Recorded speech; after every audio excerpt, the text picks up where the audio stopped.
News 18 India.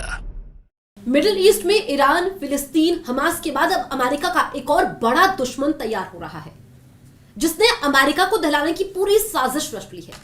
उसने कई दौर की बैठकें भी की है, लेकिन ऐसा कौन है जो अब अमेरिका में खून की नदियां बहाना चाहता है, जो अमेरिका में आत्मघाती हमला करना चाहता है? मैं आपको बताऊं, इसमें अल-कायदा का नाम सामने आ रहा है, लेकिन अल-कायदा अकेला नहीं है। अल-कायदा से किसी आतंकी संगठन ने बात की है। आपको याद होगा, ये वही अल-कायदा है जिसने 9/11 हमले में अमेरिका में खून की नदियां बहाई थी। अब यमन के हूती विद्रोहियों ने, जी हां, बिल्कुल सही सुना आपने, हूती विद्रोहियों ने अल-कायदा से कई दौर की बातचीत की है, बैठकें चली हैं। यानी कि यमन के हूती विद्रोही और अल-कायदा साथ मिलकर के अमेरिका, ब्रिटेन, यूरोप को दहलाने की साजिश रच रहे हैं। यहां तक की तो बात यहां तक पहुंच गई है कि आत्मघाती हमला कभी भी हो सकता है। और यह सब क्यों हो रहा है जानते हैं आप? जो लाल सागर का मसला है, दरअसल समुद्र में जिस तरीके से अमेरिका, ब्रिटेन ने जवाबी कार्रवाई की है, तो समुद्री ताकत में तो अब अमेरिका को जवाब नहीं दे सकते हूती विद्रोही। इसके लिए उसने तोड़ निकाला है अल-कायदा का।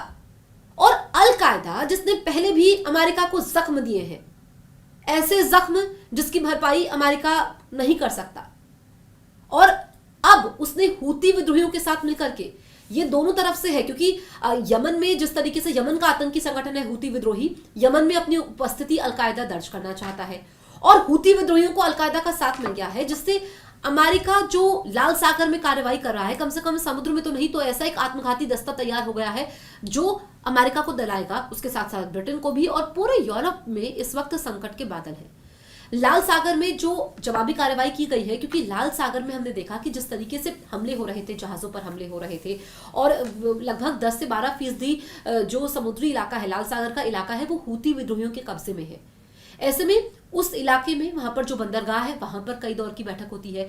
यमन की राजधानी सना में कई दौर की बैठक होती है, जिसमें एक बड़े हमले को अंजाम दिया जा रहा है। इस बात से अमेरिका भी वाकिफ है, इस बात से ब्रिटेन भी वाकिफ है, और इस बात से यूरोप भी वाकिफ है। ऐसे में ये खतरे की घंटी है। और लाल सागर का जो पूरा इलाका है, क्योंकि अपने हितों को साधने के लिए जब से ये खबर सामने आई कि लाल सागर में जिस तरीके से मुकाबला हो रहा है, चाहे हम बात करें भारत की, हम बात करें फ्रांस की, हम बात करें चीन की, इन देशों ने भी अपने अपने युद्धपोत तैनात कर दिए हैं लाल सागर में। ऐसे में व्यापार बाधित ना हो, जो तमाम देशों के हित हैं उसको साधा जा सके, परेशानी ना हो। लेकिन हूती विद्रोही जो लाल सागर में आतंक मचा रहे थे, जो वो वहां पर खूनी खेल खेल रहे थे, उसका जवाब तो ब्रिटेन और अमेरिका ने दे दिया है। वहां पर युद्धपोत तैनात किए गए हैं, और हूती विद्रोहियों की पकड़ तो वहां पर थोड़ी सी कमजोर पड़ी है, पूरी तरीके से नदारद नहीं है।